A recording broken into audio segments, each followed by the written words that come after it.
Hi, we're Tim and Diana Journey with Journey to Victory, and we're talking tonight in Enriching Your Marriage about the energy we bring. One of my jobs, one of my tasks in these presentations is I get to pick the picture of the title slide. You do like to do I that, do. don't you? It takes me hours, but It does. anyways, the energy we bring is good or bad, right?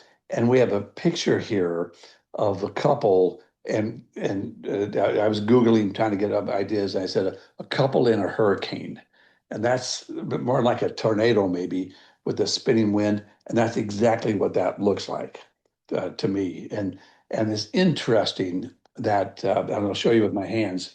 In a storm, as a couple is in a storm, if we're standing alone, a storm will come and push us this way or that way, and we don't have any protection.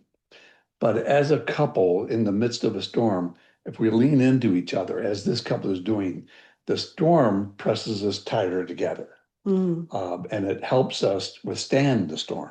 And that's, as I saw that picture, that's what it reminded me of. So the energy tonight, we're talking about the energy we bring. Right. Okay. So, from our last session, the key learning was that we actually said something very powerful. We think so ourselves. We do, yeah. And what we said, and this was from me, communication is the energy of connection. But then someone in the room that night of class said something that had stayed with us. Okay. And they said, but energy can also be the fuel for disconnection. Well, that got me thinking, okay, we have different types of energy, right? So we needed to discuss that. And that's what tonight's all It's about. all about that. The energy we bring into our marriage matters, good or bad, right? Right. So the tone we bring, the stress we carry, the hurt we haven't processed, the fear underneath our reactions, all of it becomes energy in our excuse me, in our relationship. Right. Tonight isn't about becoming emotionless, not to take the energy out or take the emotions out, because God created emotions. But tonight is about learning to understand our feelings so our feelings don't end up controlling us. Yeah, and that's something I never really stopped to think about, did you?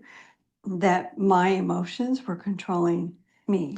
You don't think about it, but if you think back to some of the conflicts we've had over the years, again, it's the emotions that come in. Typically, in a conflict, they're bad emotions, and it just takes the conflict from a minor thing to a major thing.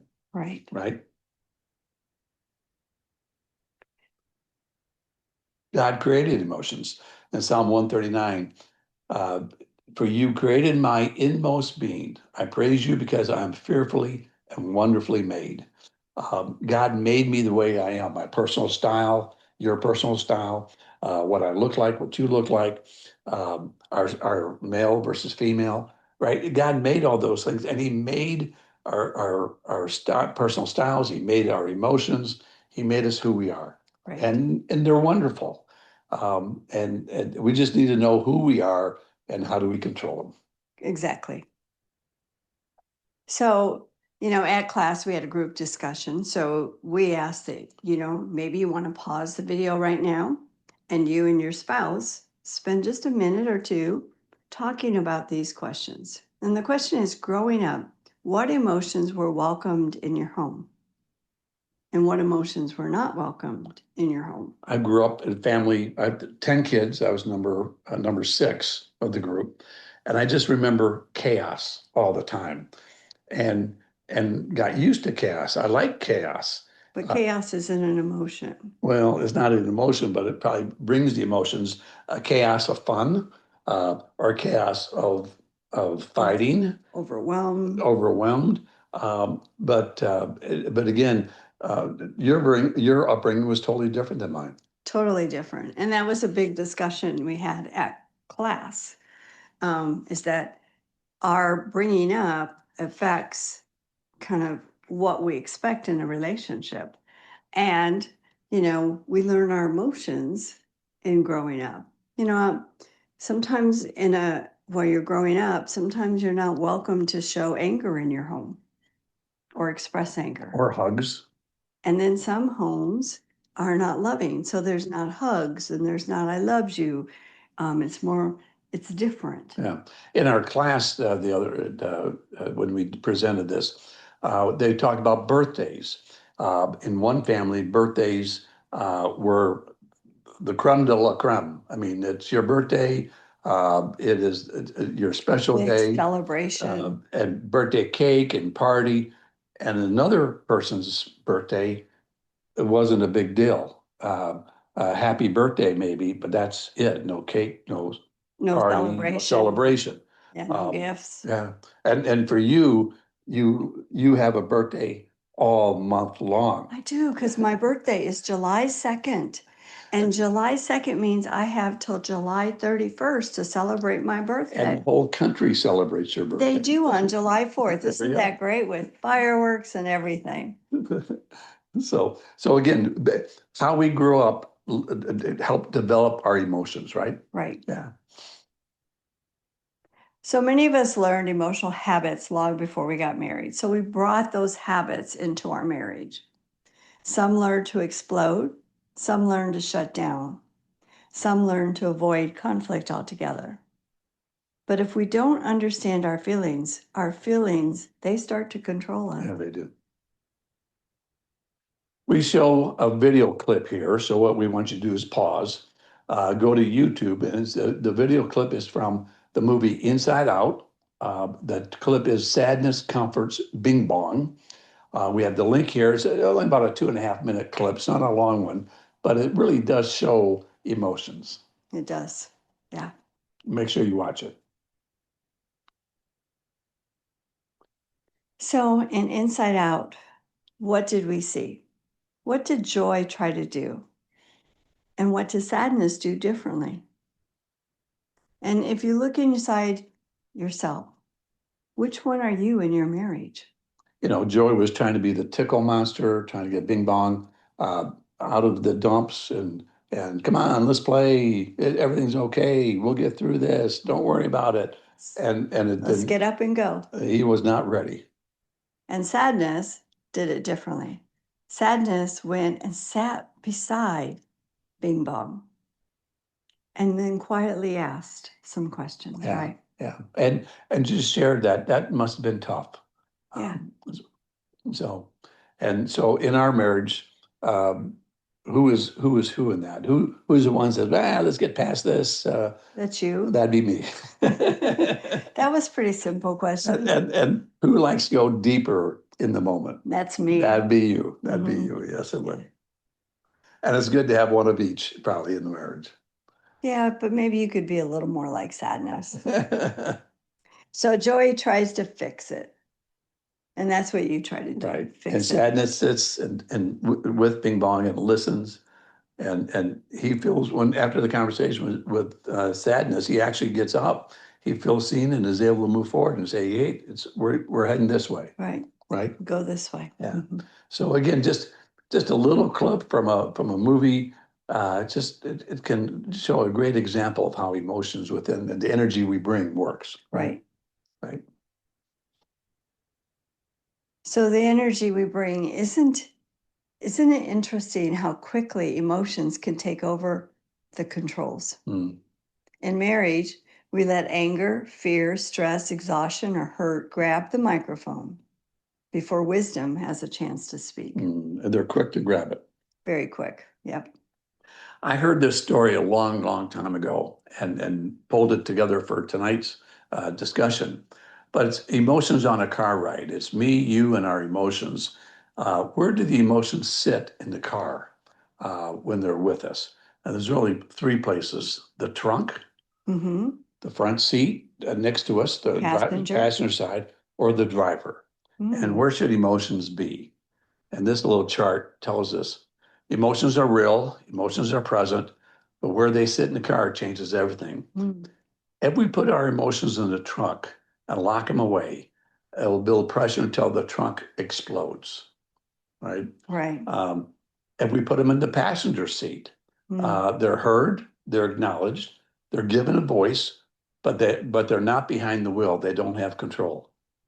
And then the other place they could sit in the driver's seat. If we let our emotions sit in the driver's seat, they take the wheel, they pick the route, they run the red lights, they drive the car into the ditch because they're emotions and they're not controlled. And so we need to control the emotions, put them next to us, but not in front of us and not in the trunk behind us, right? So I hope that example helps you understand the impact of emotions. They don't lead, but they're good to have. Right. There we go. So here we go. Yeah. Point one, feelings are messengers, not leaders. Feelings are not bad because they're messengers. They reveal our hurts, our fears, our needs, our disappointments, the loneliness or exhaustion, and many more. So feelings make wonderful indicators, but they're dangerous leaders. In Proverbs 4:23, above all else, guard your heart, for everything you do flows from it. This reminds me that as we speak that, there was a point in our marriage when you were showing emotions, and I'll say the bad emotions. You were hurt, you were fearful at a time in our marriage, and I would see your emotions and I would flee.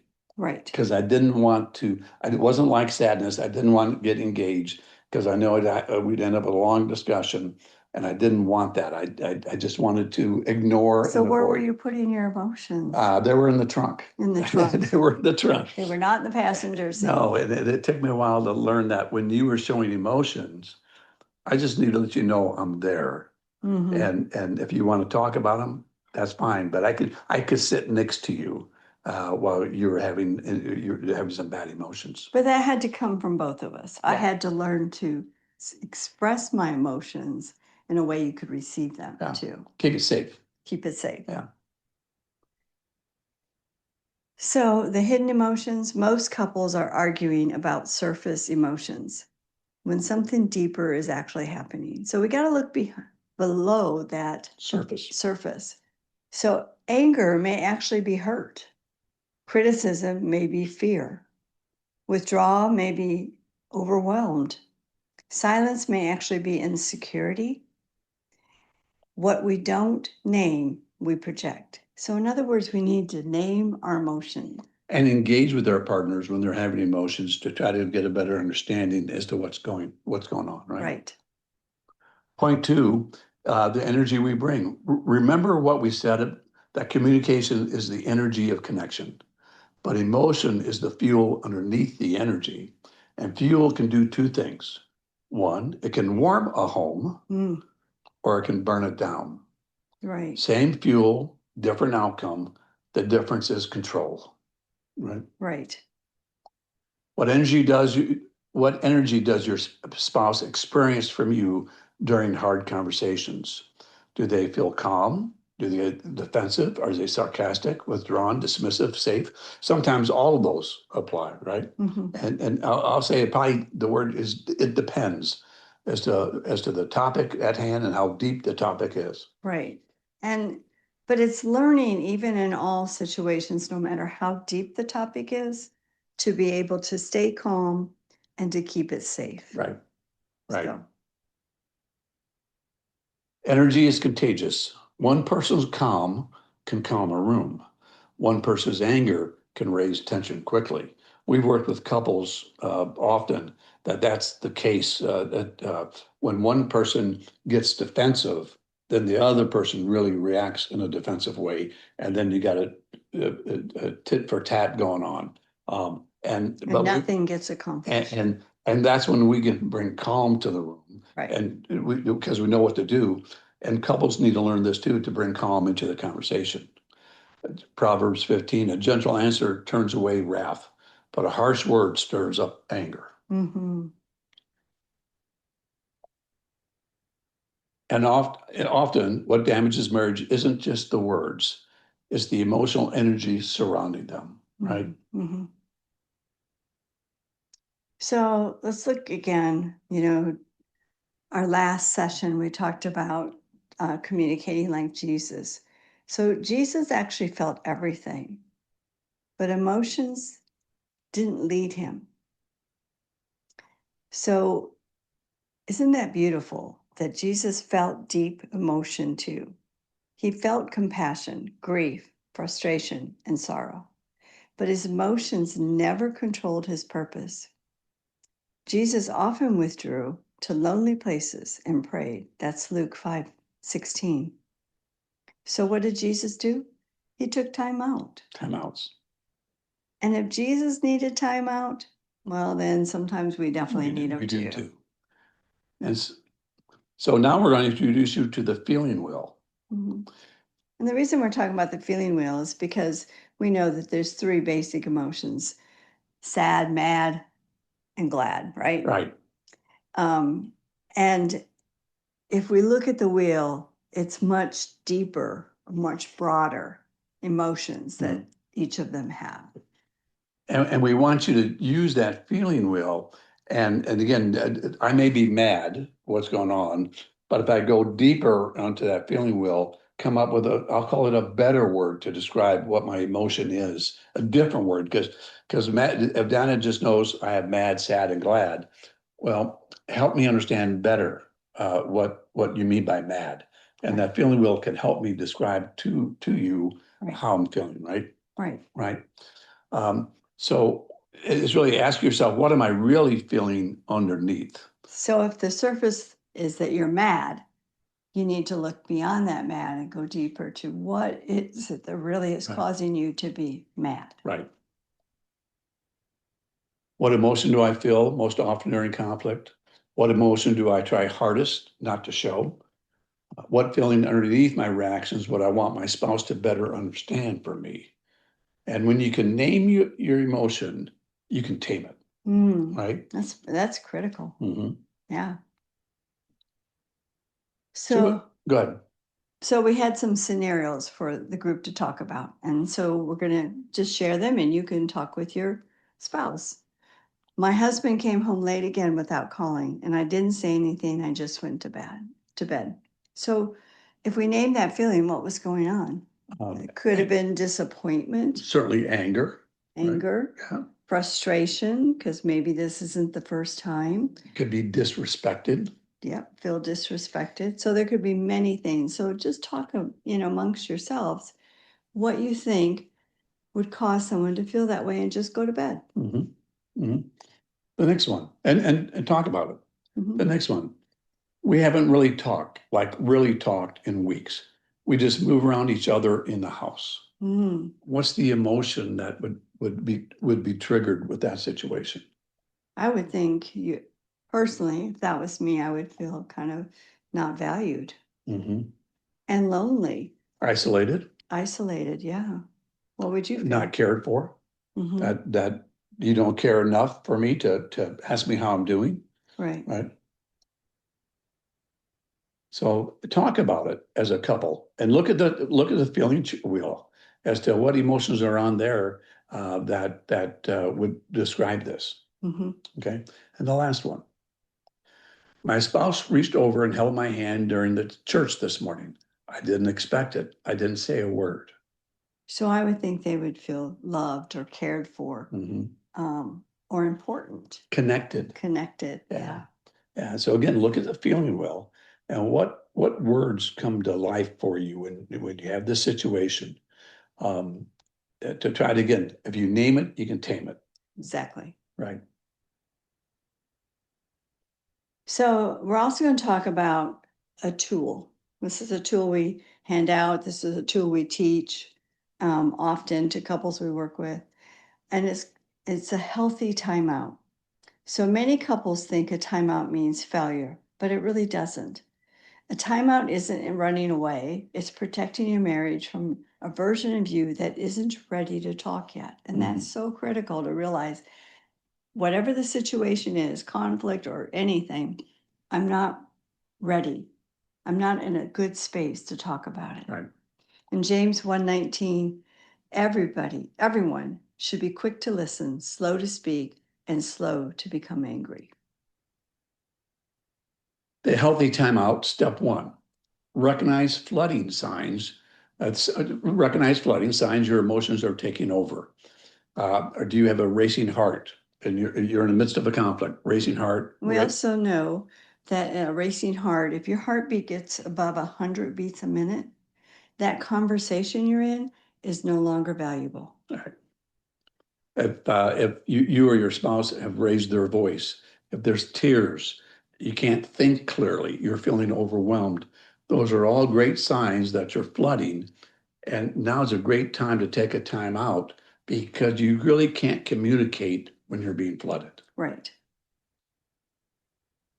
So, step 2, will you call timeout respectfully? Not storming off, slamming doors, or silent treatment. You want to read that again?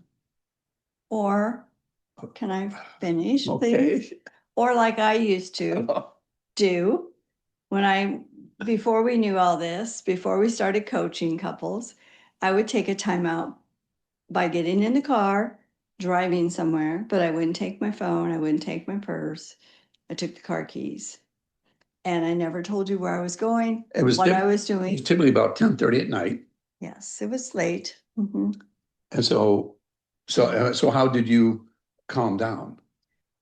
I would go to the parking lot in the resort area next to our home, and I would turn on Christian music, and I would calm myself down. So I would come back ready to engage. And she's gone. I don't know where she went. I can't reach her on the phone. I don't know if she's safe. So I'm agitated and more agitated and more agitated.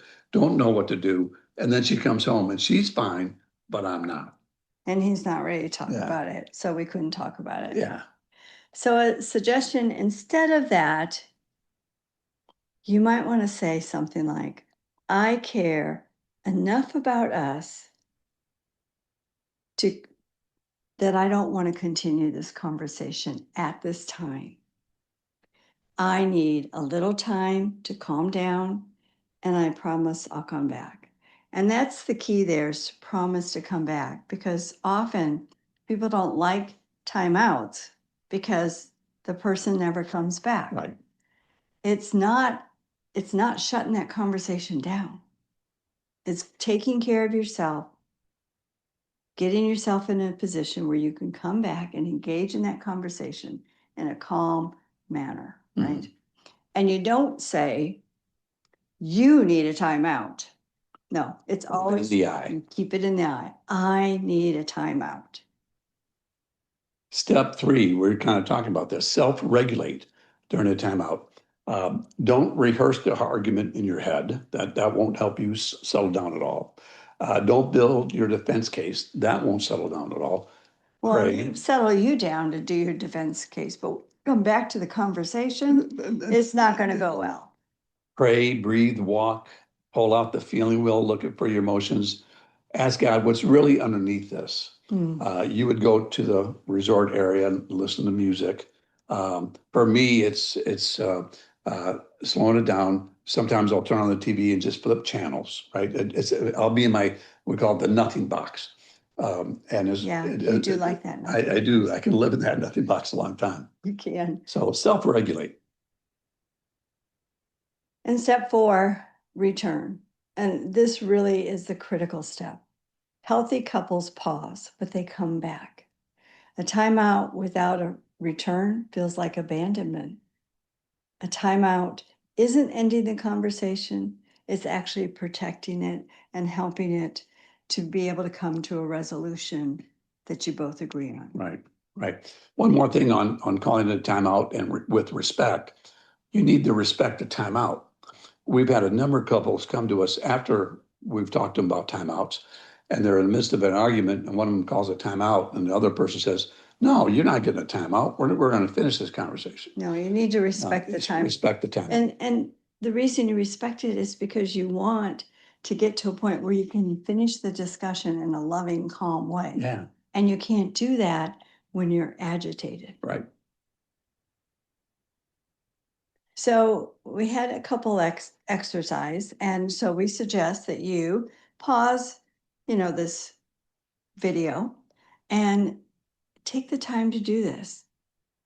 So in that it's learning to each spouse taking a turn and completing the sentence while the other partner listens. And this is practice. This is practicing good communication. Mhm. So you just, when I react strongly, what I'm often really feeling is blank. Right.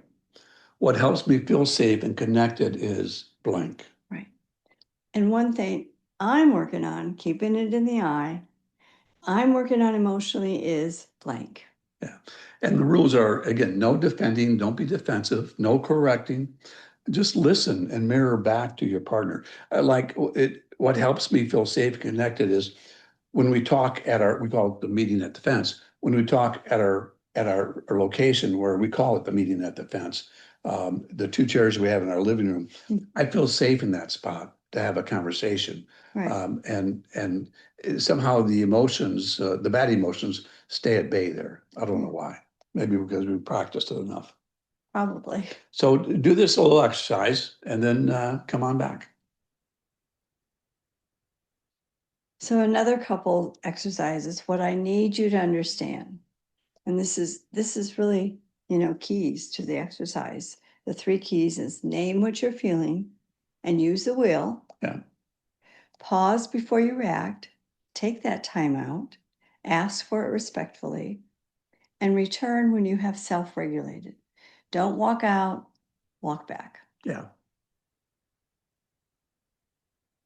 So our success work for tonight, from tonight's program, again, there's a 7-day emotional awareness challenge as part of the download as part of this program. Practice using the feeling wheel, right? Use different words to describe your emotions and practice the timeout tool. Use the timeout tool. Right. We give the tools for a reason because we've learned that they work in our own relationship, right? Mm-hmm. So the closing message is your emotions are not your enemy. They are messengers. They tell you what matters, what hurts, what needs attention. But unmanaged emotions will always become the fuel for disconnection. Managed emotions, named, understood, surrendered to God, becomes the fuel for connection. It's the same fire, the same energy, but different result. Right. Here's our bridge that we've introduced to you. Again, we start out where we are today, not where we want to be, and where do we want to go? We have to cross that bridge. So tonight we've actually added 2 steps to the bridge. Number 7, name your emotions. We think that's important. Use the feeling wheel. And the next step is healthy timeouts. Take the time out when you need it and come back and finish the conversation. Right? Yeah. So this week, when emotions rise, don't suppress it. Don't unleash it. Name it, pause, then return, ready to connect. Amen. So tonight's closing prayer, let's all read it together. Lord, thank you for creating us with hearts that feel deeply. Help us not to be controlled by emotion, but guided by wisdom, grace, and love. Teach us to pause before reacting. Help us bring calm instead of chaos, understanding instead of defensiveness, connection instead of disconnection. Right. Help our marriages become places where both people feel heard, valued, and safe. In Jesus' name, amen. Thank you all. See you next time.